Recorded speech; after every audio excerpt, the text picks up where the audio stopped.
untuk pejabat. Bukan saya masih cemong. Buktinya ke masyarakat, satu gereja habis, Pak.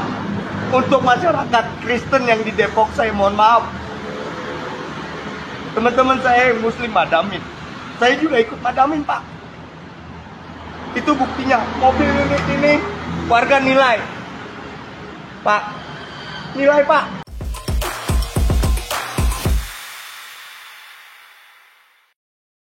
Depok, wilayah yang dikuasai PKS itu memang memiliki 1001 cerita. Kalau bukan soal intoleransi, korupsi, ketidakbejusan aparatur, biasanya yang terjadi di Depok adalah tentang pemaksaan tafsir agama yang berlebihan. Masih ingat enggak soal penggusuran SD untuk dibuat masjid? Atau wali kotanya yang buat lagu untuk dipasang di lampu merah? Ditambah daftar kasus intoleransinya yang juga panjang. Kejadian yang sama belum lama ini terjadi lagi di Depok. Kali ini soal ketidakbecusan aparaturnya, termasuk soal korupsi juga di dalamnya. Beredar sebuah video yang viral. Seorang petugas pemadam kebakaran di kota Depok bernama Sandi Butar-Butar membuat video terkait alat dan mobil dinas yang rusak. Akibat kendaraan yang rusak itu, Gereja Sidang Tuhan Jemaat Agape Ministry di kota Depok, Jawa Barat hangus terbakar pada Selasa malam 23 Juli 2024. Lokasi gereja berada di jalan yang sempit, sementara truk damkar dengan ukuran kecil berkapasitas 1000 liter air kondisinya rusak. Akhirnya, satu gereja pun habis dilalap api karena tidak bisa dipadamkan dengan cepat. Sandi memang dikenal kritis dan berani. Sebelumnya, pada tanggal 20 Juli 2024, dia juga membuat sebuah video room tour di kantor pemadam kebakaran kota Depok yang menunjukkan 2 unit gergaji mesin untuk evakuasi pohon tumbang dalam keadaan rusak.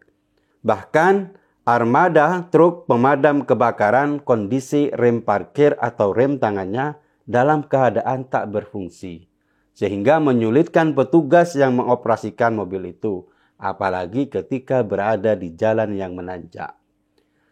Video room tour di kantor pemadam kebakaran itu viral. Akibatnya, Sandi bersama 3 rekan kerjanya mendapatkan surat dari Kepala Damkar Unit Pelaksana Teknis Cimanggis Depok, Dede Kurnia.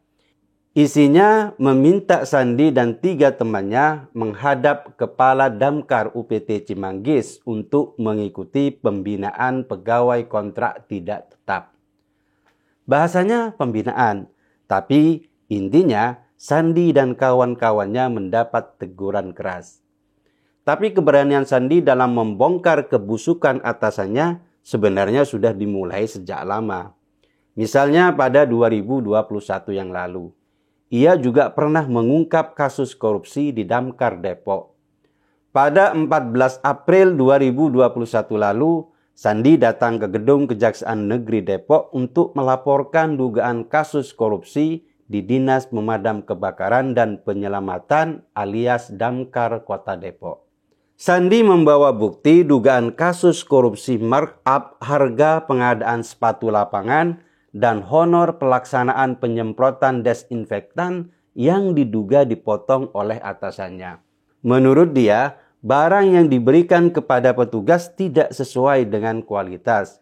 Padahal jumlah pagu anggarannya mencapai 159 juta. Harga pagu anggarannya 850.000 per sepatu. Akan tetapi, untuk sepatunya sendiri kadang kita mengecek tidak ada pengamannya, kata Sandi. Sandi curiga jika harga sepatu tersebut tidak sesuai dengan spek sepatu yang diberikan. Saya lihat di toko online dengan gambar yang persis, kualitas yang sama, merek yang sama itu kisaran 400.000, katanya.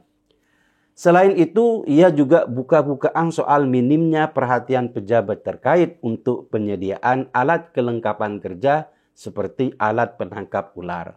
Bahkan Sandi dan teman-teman tenaga honorer lainnya sempat mengumpulkan uang untuk membeli alat pemotong besi saat menolong warga yang jarinya tersangkut cincin. Akibat sikap kritis Sandi itu, dia mengaku banyak mendapatkan perlakuan intimidasi termasuk dari teman-teman kerjanya. Sandi juga mendapatkan surat peringatan yang pertama kali didapatkannya selama 4 tahun bertugas jadi petugas damkar. Kasus itu pun kemudian diusut oleh Kejaksaan Negeri Depok. Sandi juga diperiksa Kementerian Dalam Negeri terkait dugaan kasus korupsi itu.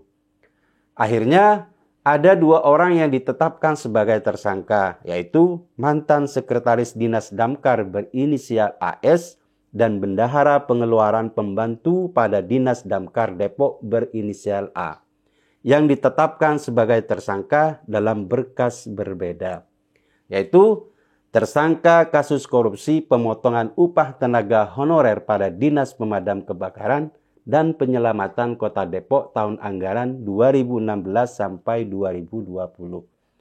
A diduga telah merugikan negara sebesar 1,1 miliar. Depok memang mengalami kemunduran gila-gilaan. Sayangnya tidak banyak orang yang berani kritis seperti Sandi. Dia tidak takut diintimidasi dan diberikan surat peringatan. Kesewenangan atasan Sandi itu menunjukkan tumpulnya hukum di Indonesia. Mestinya pemerintah dan aparat hukum bergerak cepat dan jemput bola. Tidak harus menunggu laporan orang-orang yang seperti Sandi ini. Maraknya kasus korupsi di Depok yang menyebabkan 1 gereja ludes terbakar juga menjadi tanggung jawab Pemkot Depok. Kalau sistem pengawasan mereka ketat, mestinya ada pemeriksaan berkala untuk menemukan kejanggalan di bawah. Tapi tampaknya korupsi tidak hanya berakhir di lingkaran dinas. Bisa jadi uang korupsi itu juga mengalir kemana-mana termasuk ke atasan mereka.